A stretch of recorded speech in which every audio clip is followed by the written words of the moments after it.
Hello to all of our darling listeners, and welcome back to Real True Facts, the Real True Podcast. My name is Elizabeth Montgomery.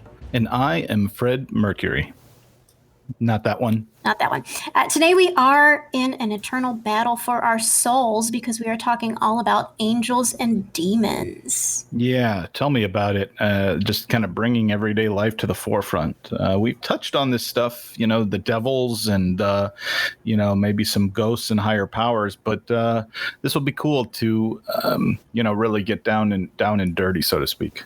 Yeah, I think it's going to be a very intellectual show today because in order to talk about angels and demons, I feel like there has to be a deeper discussion. I'm going to throw out a big word here, a deeper discussion about dichotomies, like good versus evil, spirituality versus religion, science versus mysticism.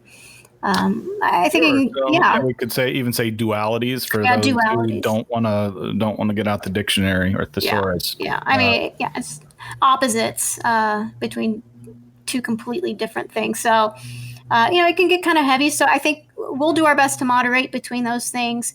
But I think primarily we're trying to find out today, do angels and demons exist and are they among us? Yes. And what do they want? What are they doing? That's extremely interesting. They've been talked about for so long. Maybe we actually have the science now to take a deeper look and get some real answers, some real facts. Mm-hmm. Mm-hmm. So we'll get into it later today. Our guest today is an expert in all of that stuff. We'll talk to him later, and we'll talk to our science bad boy, Dr. Semor, about all of that because we want to get a science foundation between all these things. If you listen to our episode about the Jersey Devil, that was pretty much confirmed to be the devil himself. So we know these things exist, but in what capacity? And are we in the middle of a huge battle between the two? But first, and now it's time for the UFO Report. So this week there's some more news. There's always news when it comes to UFOs, and so that's why we like to do an update every once in a while just to make sure everyone stays abreast. And I believe you did. You had some extra research, Elizabeth, this week. Is that correct? Yes, we had an article come out a couple days ago from the recording of this episode from The Guardian, and it's about a group of aliens guarding Mexico's Gulf Coast. So some citizens of that area believe that there is a group of alien guardians protecting the coast from natural disasters. Okay, so I saw the article. I saw it. I saw that it existed, but that makes a lot more sense now that you explain it. So, what gave them what makes people think that they're guarding this coastline? They believe that there has been an entity or a group of extraterrestrials that have an interdimensional underwater base underneath the coastal city. I believe it's the two cities of Ciudad Madero and Tampico. And it's been there for more than 50 years. And they believe that these beings are emitting a force field of positive energy. I think that's what it boils down to, that they are protecting this area from hurricanes. And that area is on the verge of having a pretty gnarly hurricane season, but there are a lot of citizens of that area that believe that they are in no danger, that this entity or entities is protecting them from this danger. Wow, we may have to make a note of that for either a future episode or to ask Dr. Semor about when it comes to this kind of because there sounds like a lot of science going on here as well. If there aren't storms happening at the normal rate, or there are, but everyone's living, that sounds pretty curious. They feel protected, and this comes from members of the Association of Scientific UFO Research in that area.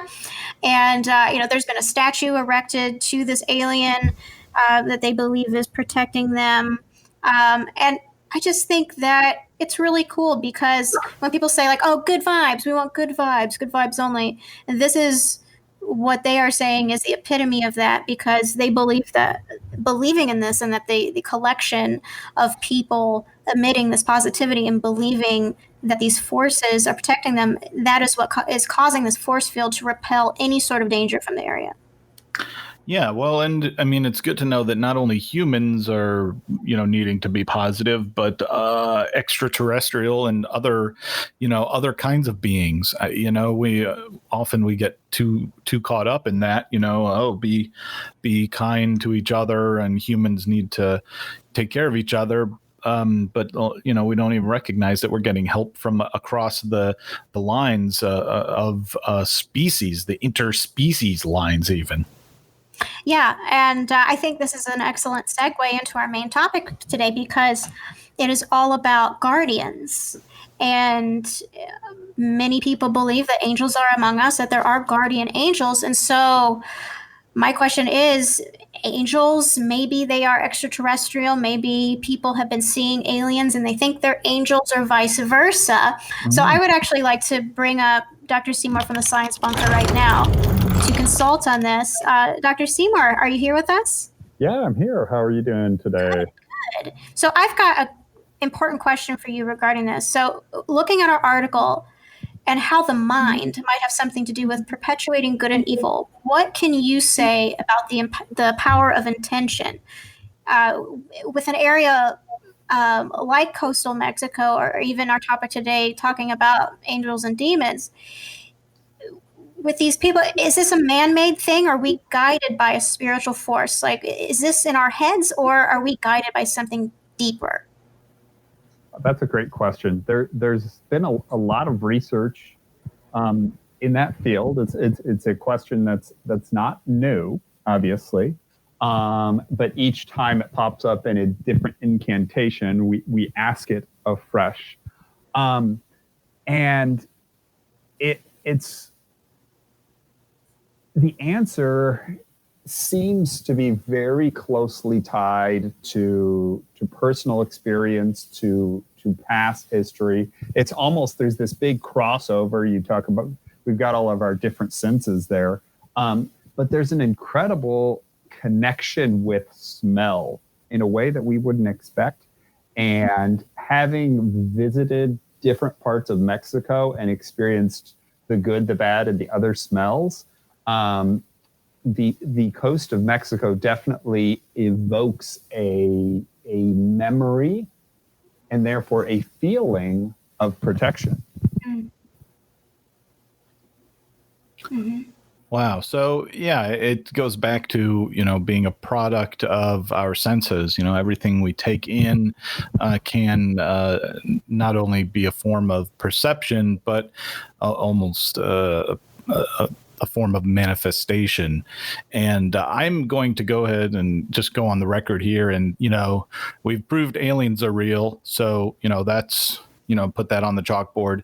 And I believe both angels and demons are real. And now we're kind of questioning what are they, and that sort of thing. And Dr. Semor, as you mentioned, this is not a new question. It's been going on. It's been asked forever.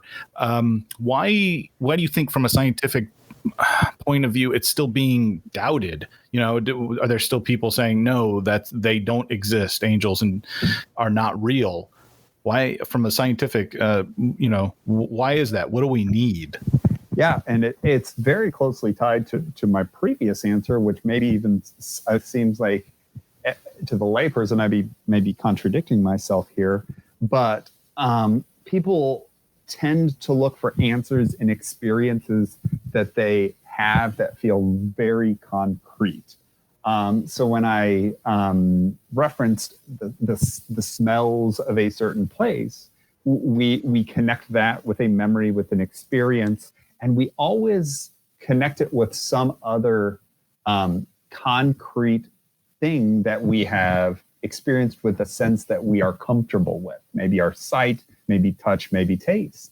But what we are finding with more and more data is that these beings, sometimes extraterrestrial, or in this case, from some other cosmic world, I guess is an appropriate, or cosmic layer of our own world, they enter our experience through smell. So the doubt comes from trying to tie it to one experience when it's really that smell that you smelled may not have been the beach, may not have been grandma's apple pie, may have been an angel or a demon, but you were looking for an explanation that was more comfortable to you or more concrete to you. Well, I think it's the brain's job to make sense of nonsense. So if we experience something we can't explain, our brain is automatically going to try and make sense of it. So, people always have stories of they felt like a demon was present because they smelled sulfur. Like that was a very common thing. Even when we talked to Nate last week about his movie and how smell was a huge part of people experiencing the goat man. That I think that is a huge thing, and I have to ask too, because when you have something like this article and it's happening in a coastal region, you have a very strong sense of smell with the ocean and the salt, and we know water is a very transformative and an important place. So we learned all about that with secret biomes, that water was at the crux of all of that existing. So I think there is a lot of merit there, and while we might try to explain away a few things, there are solid links for everything together, which is very interesting that you bring up. So let me ask, have you, Dr. Semor, in your scientific endeavors, found any proof yourself of whether it's photos or video or specimens or anything like that, or heard of any cases in your scientific studies? Actually, most of the experiences that I've had have been really hard to tie down as either a benevolent or malevolent, good or evil being, but there's definitely something there, something that has very few, if any, of the traces of the extraterrestrial, very few or really no traces of living beings, and even very little with other evidence we have of ghosts. It's this spirit, and I think that's exactly how many people would describe either an angel or demon.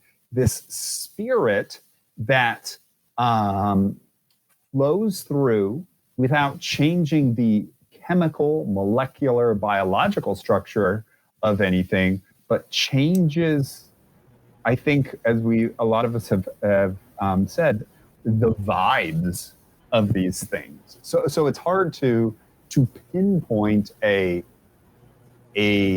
concrete difference, but there's definitely a difference in the, to borrow a phrase from hundreds of years ago in science, maybe not the chemical definition of ether, but a difference in the ether. So we're dealing with energy primarily. Yeah. Yes. And energy not in a chemical or a potential or kinetic sense, but like in a vibe sense. Vibes, yeah. Well, I think this is an excellent starting point for everything. Thank you, Dr. Semor. Why don't we take a quick break, and when we come back, we will introduce our very special guest for today. Sounds good.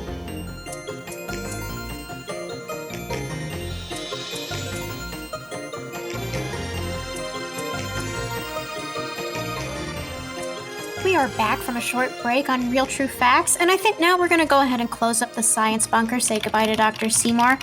He's got to head back down to the lab here. So our guest today is very special, and I think is going to give us a lot of insight on our topic today of angels and demons. His name is Samuel Francis. He is the thought leader of Celestial Economics, based in a subdivision of UFC Social Sciences Collegiate. Quite the pedigree. Please help us in welcoming Samuel to the show. Hi, Samuel. Hello, Elizabeth. Thank you so much for having me today. Our pleasure. And I must say, you said the thought leader of Celestial Economics. I want to be. I am a thought leader, and it's more of a. It's not an official thing. It's not like a title that the university gives out. It's like, social media. Anyways, yeah. So, thank you for having me. Yeah, yeah. So, as you know, we're talking about angels and demons today. Your title is quite long. I mean, we know you're a part of this group, one of the thought leaders. Can you walk us through how you got interested in something like angels and demons? Because it seems like a very hefty subject. Certainly. Well, I was raised in a religious family. I myself, I knew that it was true, but I took a much more objective stance growing up. My grandmother was very religious. She went from like a whole Christianity thing to more of a Jesus thing later on. Um, my my grandfather on the other side, also very religious. My grandmother on my dad's side, actually, her name is Orthodoxia. So you can see the roots of religion, Mhm. even just in the naming of the my family members. So what got me interested in this is as I went to university and started learning about economics just for a regular job in the U.S. society, and I started applying the thoughts to what I knew about um, the celestial and subterrestrial world. So I thought about it. I came to the University of Chicago and met some like-minded folks, and yeah, that's where we're at. That's wonderful. So I know that this can be a divisive subject, but just for our listeners out there, let's define angels and demons because we automatically think one is good and one is evil. Angels, we believe they're benevolent. They are celestial go betweens between your higher power, if you believe in that. They protect us. People believe that they protect us. And then we have demons. They are typically associated with being evil. However, historically, they might not all be evil. Some can just be annoying or they can be mischievous.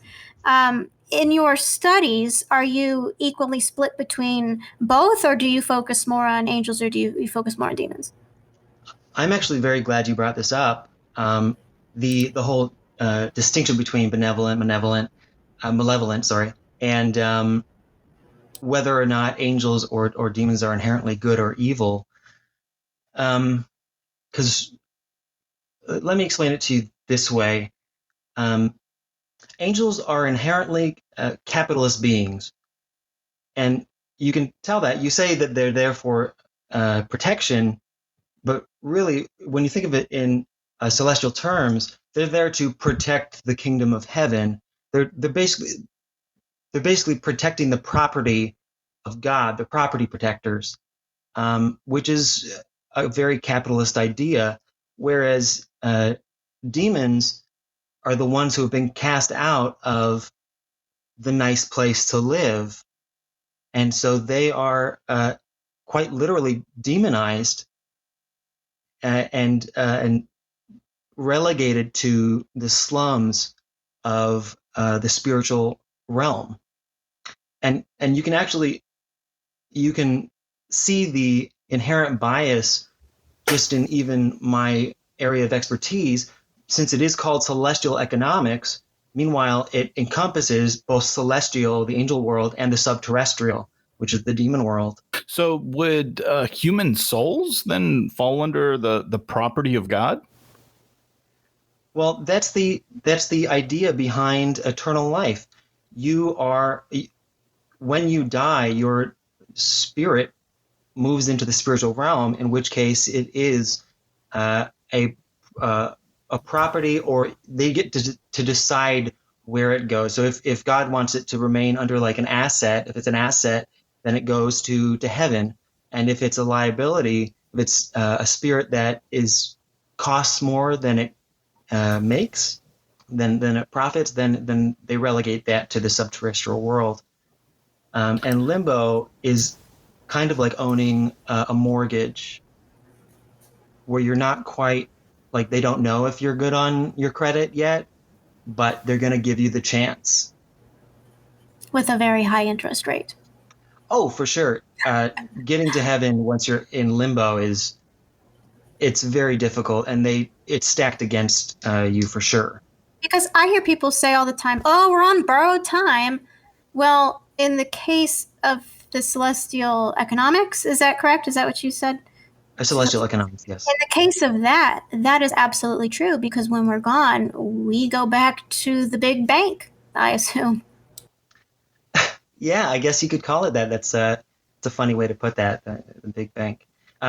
Yeah, and if you're in good credit, if you're all paid off, then you make your way in. And borrowed time it's a good way of putting that as well. Yeah, fantastic. So that actually makes a lot of sense now as to why they've always been referred to as guardian angels. There's property involved that they're actually, guarding there. Oh, certainly.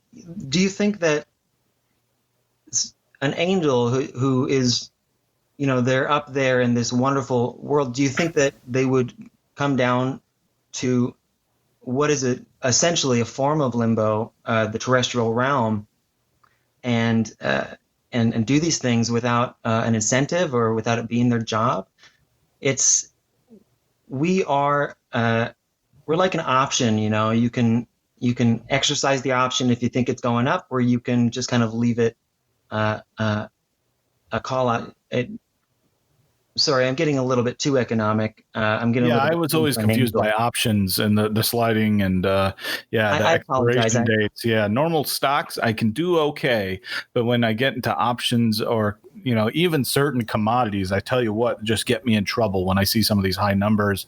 That's why derivatives, futures in general. I understand. Yeah, that's why Robinhood had to be deleted from my phone. It's just a bad idea. Sometimes I say diversify my portfolio just to sound smart at parties, but I never really know exactly what that means. But walking it back a bit, so what's interesting to me is it sounds like, it sounds like there may not actually be like, there's a good and an evil. There's just this huge spectrum. And whether it's an angel or a demon is more of a matter of perspective. Oh, certainly. A spectrum that it's a good way to put that, because yes, let's take into account the hierarchy of angels. So in the highest order, you have seraphim, cherubim, and thrones. And thrones, just in the name itself, it's a very kingly or presidential kind of sounding thing. In the middle order, there's dominions, virtues, and powers. Dominions, you could call that a state, state government. Lowest order, principalities, archangels, and angels. Principalities, municipalities. Archangels, cops, and that's what the archangels are there for, to punish the wrongdoers, really. So in angels themselves, they have a hierarchy, but then kind of as you go down, you get worse and worse demons as well. And again, as you put it, it is based on your perspective of what is worse. Because, are they worse for fighting against the hierarchy that was imposed upon them, by God and or whatever you want to call him, and all of these angels? I don't necessarily think that all demons are bad, and many of them, as you mentioned before, have actually come back to the terrestrial world, because that's where they feel that they have the most agency. Because when you're stuck in the subterrestrial, you're stuck in this hellscape, quite literally a hellscape. But if you can find your way back into the terrestrial realm, you will terrify quite a few people, and you have to stay hidden, because then it brings up a lot of questions that you're not quite ready to answer. But that's what the Jersey Devil is. That's what the Wendigo is. Those are just reincarnations of demons that have come back to the terrestrial realm. Man, that makes so much sense when you put it that way. Now, I want to ask you, are the angels and demons among us? have they taken on human form? Because when you said Jersey Devil, we're looking at something that is a physical creature with us and perhaps finds host bodies or is eternal, that is always here. Have we adopted this angel and demon? Have we adopted these figures into our society? Have they always been here, or do they come and go? Like, what is their presence on a daily basis? On a daily basis, I would say that more often than not, and you may get this in, just the order that we see in our own society, that the ones that tend to come back as human looking tend to be angels, really. And it makes sense, because if you're coming from a place where you have basically a better passport to the terrestrial realm, you're going to have a much better form. Whereas if you're coming from a place that not a lot of people want you to come from, you're going to have to settle for something a little bit less. So, and again, this is not saying, taking into account that angels are not objectively good. I feel like they are they can be the ones imposing these capitalist structures on us. So it sounds like the ideas of good and evil are on a very sliding scale. Oh, certainly. It depends on what you want to get out of it, on where you are positioned on that sliding scale, and what you can get out of it simply by being there. So, in your experience, what are some of maybe the larger events, or maybe reported sightings, or anything that have actually been accurate or true? Or even as far as, on the show, we do like to talk about popular media sometimes. Are there any movies or television shows that kind of get it right, or at least close to getting it right? I would say, do you remember the movie The Devil's Advocate? With Keanu? With Keanu and Al Pacino. Al Pacino.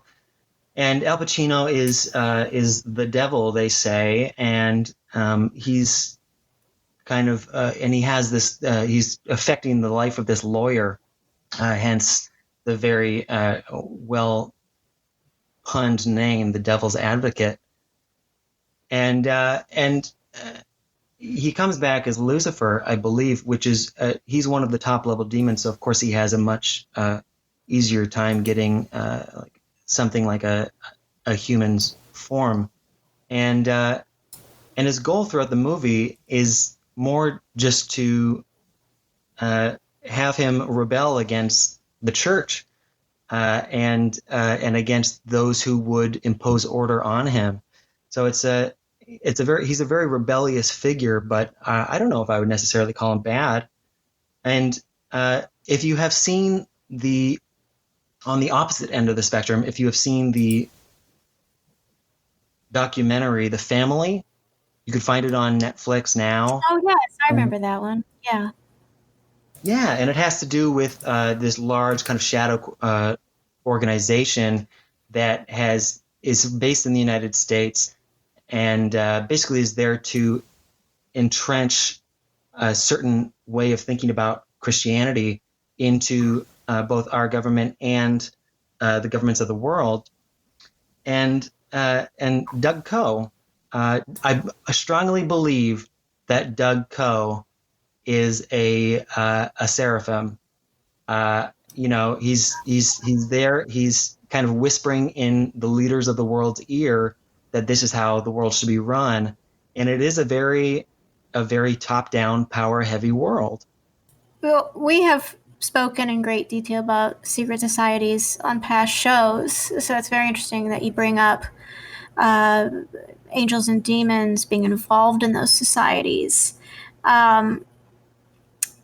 It sounds like they're using these intellectuals or heavy hitters within our society to further advance their agenda.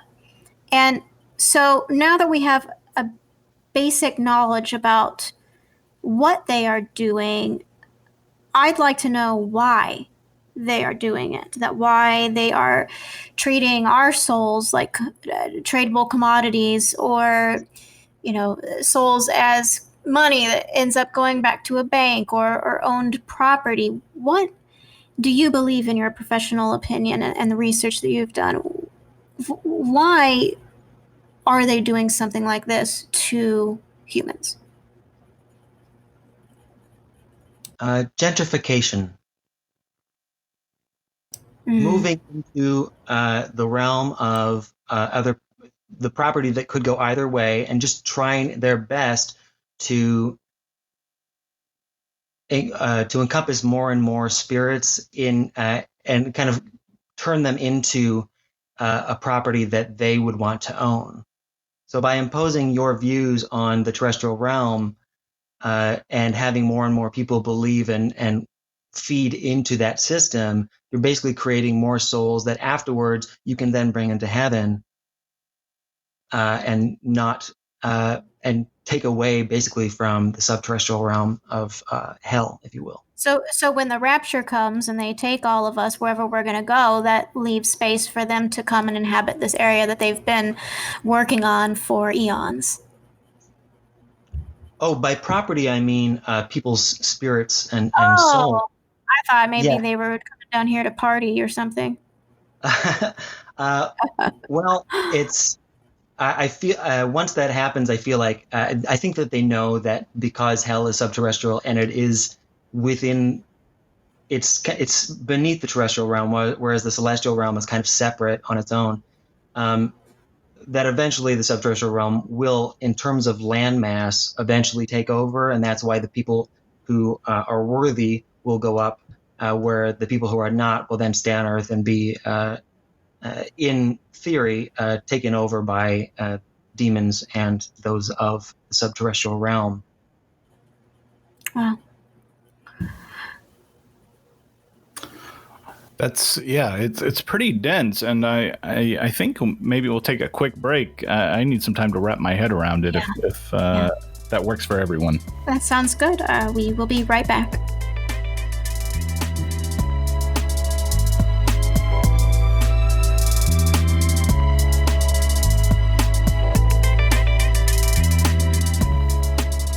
We're back from a quick break here on Real True Facts this week, discussing angels and demons with Samuel Francis from the University of Chicago, correct?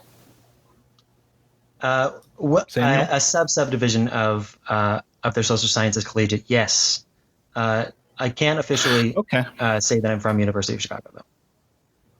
Oh, well, I'll scratch that then in post. So thanks for coming on, and it's really interesting to talk about this from a high level.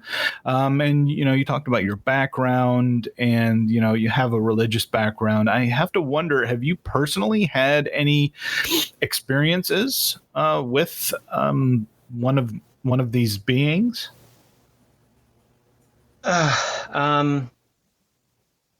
Yes, I guess I should say, have you had an experience that you would like to share? And if not, that's understandable as well. We will remind you, Mr. Francis, that this is an incredibly safe space. We are fact finders. This is a public service that we do for all of our listeners. And we have a lot of guests on that feel like they're taking a chance, revealing something, but ultimately it is very cathartic and it helps people learn. So if any sort of experience you might be reluctant to share, I would implore you not to be reluctant. You can share that here. Okay. Thank you. I am generally, I try to stay away from the emotion of this, simply because I am looking at it from a very scholarly perspective.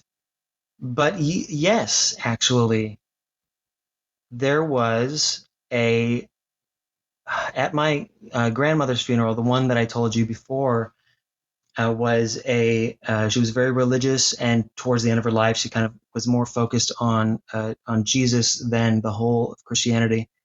That was, in a way, her way of kind of accepting some of the things that evangelicals didn't necessarily. But at her funeral, I went down to Texas, Dallas, where she lived and where she was being buried. And amidst my extended family on my mom's side, I had written a song, and I don't write songs. I I'm I'm a student of economics, and I don't really have too much of an artistic bone in my body, but I wrote a song, and it was interesting writing it. I wrote it on the plane on the way there. Uh, and it was as if there was a hand, like a hand guiding mine to write the lyrics. And it was basically a story of her life, but then also of where she would go in the afterlife and how the people would carry on. And it was called the Ballad of Nora. Oh, wow. And it was very long. It was about a 5-minute song, entirely acoustic, with just me singing to my acoustic guitar. I brought my acoustic guitar, and at the wake, I sang it. And there was an energy in the room. Most of my family is religious. As I told you, I kind of separated myself and became a little bit more of a not secular, but took a more scholarly, objective viewpoint of it. But there was this energy in the room, this vibe energy, if you would. It just transformed the whole place. And honestly, I played it in subsequent months at local bars because I wanted to see if I had something in terms of songwriting. And the response I got there was not ideal because it was a 5-minute song. And I had usually 2 songs in an open mic, and you don't want somebody going up to an open mic with an acoustic guitar playing for 7+ minutes. And I realized that the only power that it had was in that room, surrounded by those people, with her spirit in the room. Yeah. Without that power, the song loses its power. And so, although I played it about 5 different times over the course of that open mic at Fog Lounge, it never got popular. The first time, however, somebody did come up and say that it was sweet that I wrote a song about my grandmother, so that was nice. Yeah. Sure. Yeah, it's understandable. I mean, especially today, anything longer than a couple minutes is difficult. It's kind of it's more of a B-side, probably. Right. Yeah. Not really a radio hit. But in that moment, that first time that you played it, a spirit was with you. Spirit was with me. Spirit was with everyone in the room. And it wasn't only my grandmother. The lights were brighter. There was kind of a hazy feel to the room where there was just a swirling of energy. And although I was reading off of a paper because I hadn't quite had time to memorize it, it was as if the words were just flowing out of me. See, this is where my belief of angels comes into play, because I'm listening to you talk about economics and things like that, and it makes a lot of sense, but I have such a hard time grasping and believing that angels exist purely in that that capitalist way that you were talking about. And stories like this I really relate to. I believe that years ago I had an experience with an angel myself, and in that moment, I'm not thinking about the value of my soul. I'm thinking about the way I felt in that moment, and how safe and protected I was. And you have to believe with experiences like that. The thing that Dr. Semor was explaining to us eloquently about energy and the senses and the vibes. I really think that when you get down to knowing whether you had an encounter or not, it comes down to the way that you felt. And listening to your story, and how powerful that moment was is no shadow of a doubt that you experienced an angel in that moment, and could be Nora's angel if it inspired you to make this song. If and it's still a question of mine whether or not human souls can actually turn into angels, and if they do, what part of the hierarchy they're in. But honestly, she was so a part of the order on this plane that it's quite possible that she could have just skipped right to angel for sure. Yeah, like the better of a person you were on Earth, the higher ranking angel you can be. They always have stories and movies of angels earning their wings. It's like, well, if you do certain things on Earth, you can immediately earn your wings when you get to heaven. Well, I don't know if it's necessarily the better of a person you are, because that is subjective. Like she was very homophobic, and she profited quite a bit from the privilege assigned to her from marrying a very rich man. So I wouldn't necessarily say that she was better than other people, but she was much more ingrained in the order that is set forth. Okay. So maybe she's almost as if she were rewarded for following the rules? Yes, basically. Even though she was, a rule breaker, which just meant that she screwed with service staff a lot, which was fun, but also a little terrible to watch. It was great for the people who knew her. Other than that, though, in terms of morality and spirituality, she very much followed the path, in quotes. Well, I'd like to thank you for sharing that story. I mean, it seems like a very personal story, and we always want to sing the praises of those who have passed. But, it's very fascinating to me hearing a story like that, because when you say the path, it's like it calls to mind those secret societies again, and we're thinking like heaven or hell or purgatory, whatever you want to call it. Like, these sound like three major secret societies that are really running the show. They're calling the shots for all of our lives on Earth. And so there's really an ethical standpoint too, is that should these angels and demons be running our lives? Is there anything that we can do about it? Are we complicit? I guess from your background, Samuel, what do you see happening? Let's do some projections. What do you see happening with humankind as we continue along this path, as you say? Well, as you might imagine, it's been quite difficult to garner support outside of our little enclave for this way of thinking. The religions of the world are very ingrained and much more inviting, and people grow up in them. So to suddenly toss some academia at them about this, we're not the most widely accepted belief center. And I feel like it's only in acknowledging these societies and how they do affect us and what the actual ethical way to deal with that is, because they impose a sort of morality. People tend to look at morals over ethics regularly, just because it's a much more subjective and belief-based thing that people can't just take away from you.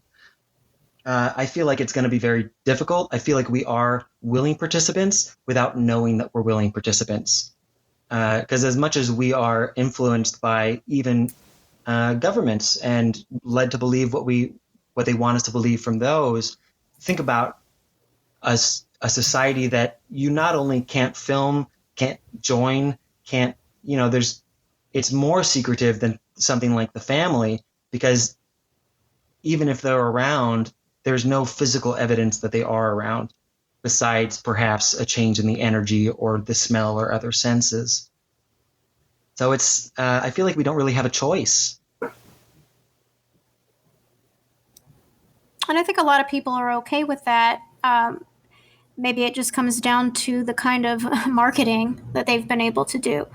That the public perception of an angel is very highly regarded, and you know, people want to experience things, and they always say, "Oh, my angels are with me; they're doing this," and people want them around. Demons, people don't want their demons. They want to purge themselves of their demons or their inner demons. That they get a really bad rap, and some philosophers, I believe it was Socrates, who held the belief that demons weren't necessarily evil. And, you know, a lot of times these philosophers are kind of lambasted for their radical beliefs. But, you know, I think occasionally people do stumble upon the truth there. Now, I'm not saying that angels are bad. I don't think they are. I know from a Bible standpoint that they were described as being fearsome creatures, and that if we were to lay our eyes on them, we would not be okay. We would be terrified. And I think that, you know, through the ages, there has been this really fascinating, and I say that a lot, but a very fascinating shift of people understanding what an angel actually is, and what they believe an angel to be. You know, is this the thing that's on top of our Christmas tree, or is this something with a fiery sword that is doing, you know, this righteous work? You know, I think it could be any of those things. Yeah, and then we're inundated with funny anecdotal depictions of them, such as John Travolta's Michael, that you know they're angels are just like us, but really, their true form, you'd burst into flames, you know, and Yeah. that always makes me laugh. Yeah, Yeah, like, oh, It's a Wonderful Life. We've got Clarence. He's like the angel that keeps screwing stuff up, and he's got to get it right. It's like, who people are artists get inspired. Obviously, you were inspired to write this song. Artists get inspired to write these movies, songs about angels among us, and they're always painted in a very good light. And I think I'm okay with that. I don't know if I want to look upon something like that negatively, just because in the experience that I had, where I believe I did experience an angel and the healing properties that they have, uh, I find a lot of comfort in looking at them positively. So, you know, is that ignorance on my part? Do I need to think more? Do I need to embrace demons more? It's a very uh,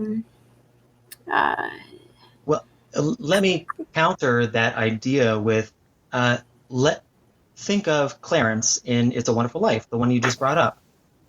His whole game was tricking Jimmy Stewart's character into realizing how good he had it. And honestly, Clarence is much more of a Pan character. He's much more of a trickster, and you know, Pan is considered a demon. And although it's, you know, the Christian umbrella of Hollywood made him an angel, think of the good that that trickster demon did in tricking this man by taking away all the things that he loved. He's like, and you hear it in the dialogue as well. Oh, you want this? Okay. It's a be careful what you wish for scenario. And that's inherently it's a Pan game. oh my god. You know, I never thought of it that way. I feel my mind is completely blown. Yeah, unfortunately, I'm a little lost. I never did see It's a Wonderful Life, but it's all still very interesting from what I'm hearing. And so aside from maybe this, this is really a logical conundrum for me. So let me bring it back to what I know, real life. If you see a demon or an angel, is there anything, you need to do, like a person should keep in mind? Or maybe I should even ask, how would you know, because we talked about what they look like or they don't look like. First of all, how would you know? And then second of all, is there anything you need to do to protect yourself or keep in mind?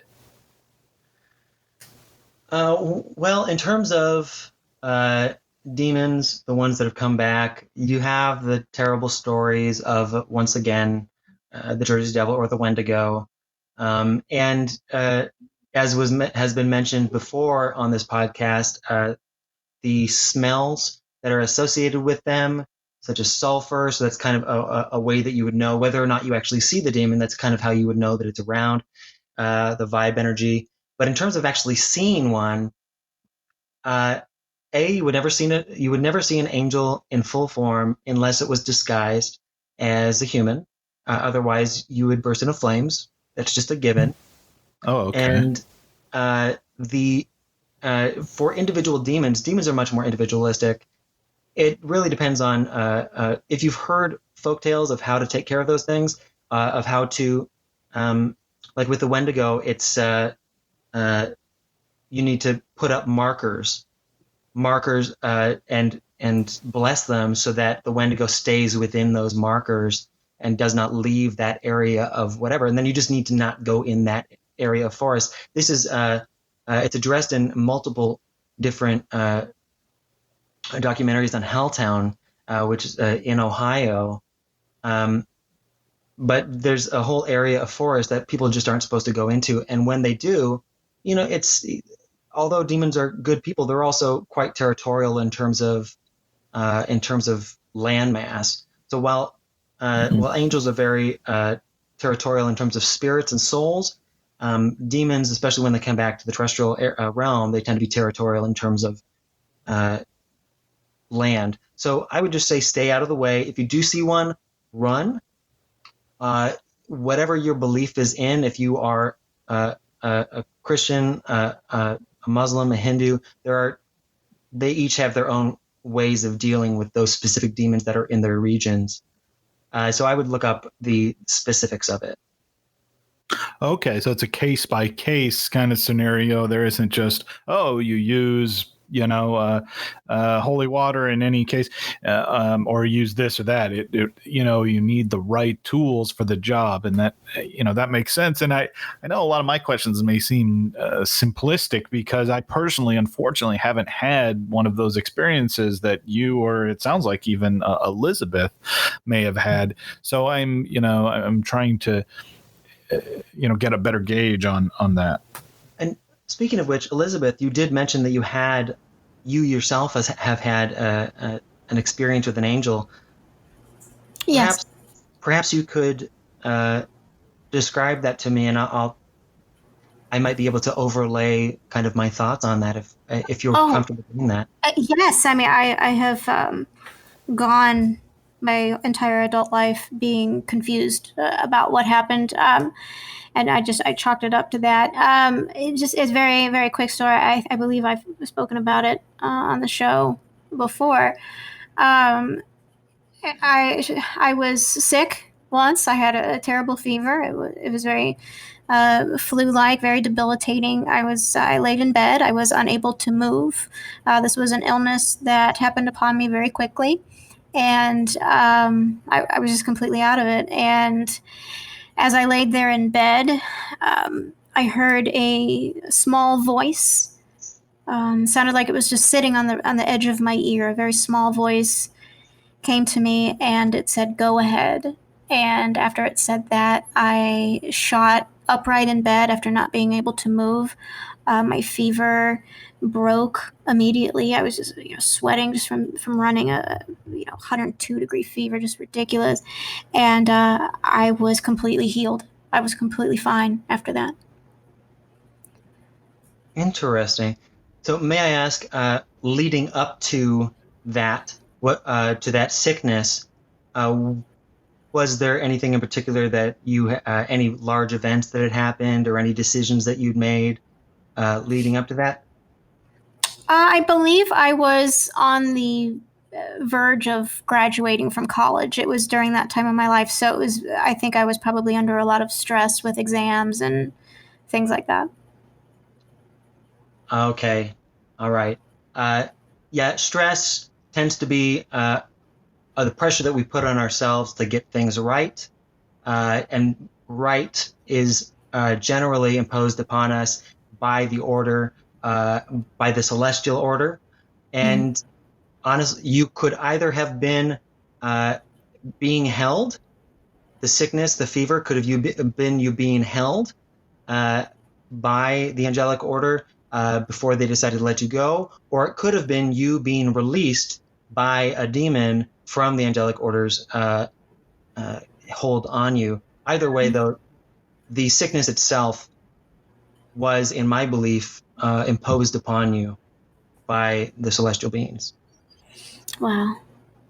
So This is wonderful. I've gone so many years just not knowing and feeling deep down and latching onto those vibes, as Dr. Seymour explained to us. And, I know we're reaching the end of our show here, and I just want to say thank you for coming on and helping us understand what these beings want from us, and ultimately what happened to me years ago in the story. I don't think I would have been able to reach this conclusion without your expertise and your continued education into celestial economics. So thank you.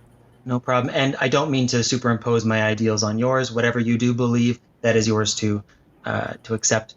I just was offering my opinion. But yes, thank you so much for having me, Elizabeth, Fred. It's been a pleasure speaking to you today.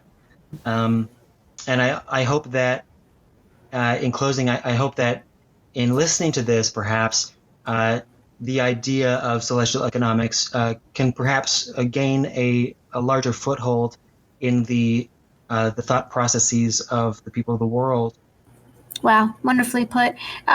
Samuel, Francis, everybody, thank you so much for coming on the show. When we come back from another quick break, we will open up our Real True Facts mailbag.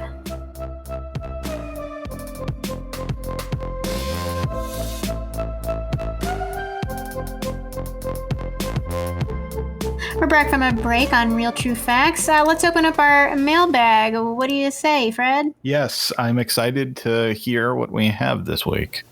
We've got a couple things. First order of business, we have a brand new email address. Oh, very good. I hope it's a little bit easier to get in touch with us then. Yes, our new email address is mail@realtruefactspodcast.com.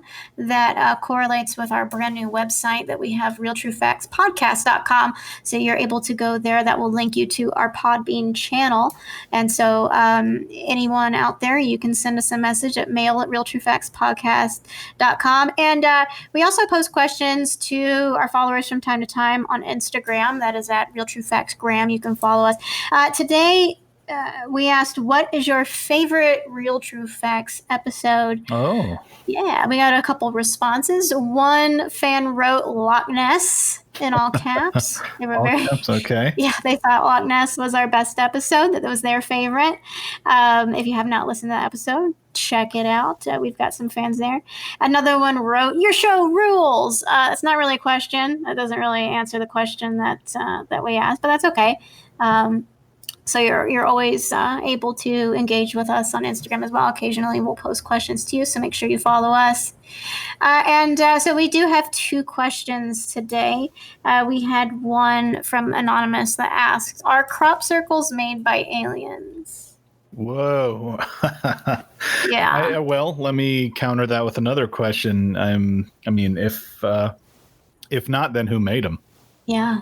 I mean, I don't, what's the better alternative? I'm listening. I don't know. I mean, I think maybe some people make corn mazes in the fall time. Oh, sure. Yeah. I've never seen photos of a corn maze from, aerial photos of a corn maze. Yeah. But if I had to guess, I would say that they're not quite as intricate as crop circles. But yeah, maybe obviously square. I think, crop circles. Square mazes. Interesting. So maybe some people out there just like to make circles. I see people with farms, they will mow designs into their fields with like a riding lawnmower. Yeah, I've seen that. Yep, and they'll write a message or something like that. Yeah. Yeah. Okay, so maybe it's just farmers who are government subsidized, and they don't have much farming to do, so they're just going to spend their time making cool geometric patterns it's like doodling on a really large piece of paper. So are crop circles made by aliens? Maybe they're just farmers. Maybe they're just bored farmers, or maybe there are aliens. which Wow. we know there are, but are they big enough to make crop circles? I don't know. They're busy protecting us from hurricanes. We have another email for another anonymous one. Asks, why is it so hot out? 6 months ago, it wasn't hot. Oh boy. Yeah, that's a big nut. Yeah, that's a big can of worms. I mean, there's global warming, there's aliens, there's other beings out there affecting things. And it depends on who's asking the question. Maybe they're in their own sort of secret biome, if you will. So that's something we learned about recently. Yeah, I mean, where are they? I mean, where they were 6 months ago, it wasn't hot. Maybe 6 months ago, somewhere else, it was hot. So, where are you? Again, yeah, sometimes the best answer is a question. I mean, I don't want to sound combative, but, could it have just been changing of the seasons? Well, maybe. Maybe. I like to believe that we have some very well-educated and enlightened listeners. We do. Who can email us at mail@realtruefactspodcast.com, and they can listen to us on Spotify, iTunes, Apple Podcasts, really anywhere that fine podcasts can be heard. Also YouTube. Yes, I know. Yeah, we're even on YouTube for the folks who that's what they use for their media, and they like the YouTube, so we're on there for you folks as well. Yeah. We're all about accessibility. We want to make sure that if you want to listen to us, you can. So you can do that on all of those places.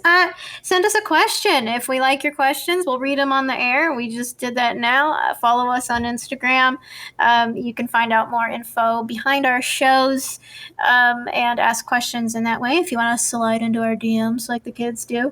And you can find more info. For example, if you tuned in to our last episode, we talked to Nate Ruger about his movie Trust Me. We have linked all of that information on our Instagram, so you can find links on where to watch it on YouTube. I think at this time it has accumulated over 50,000 views.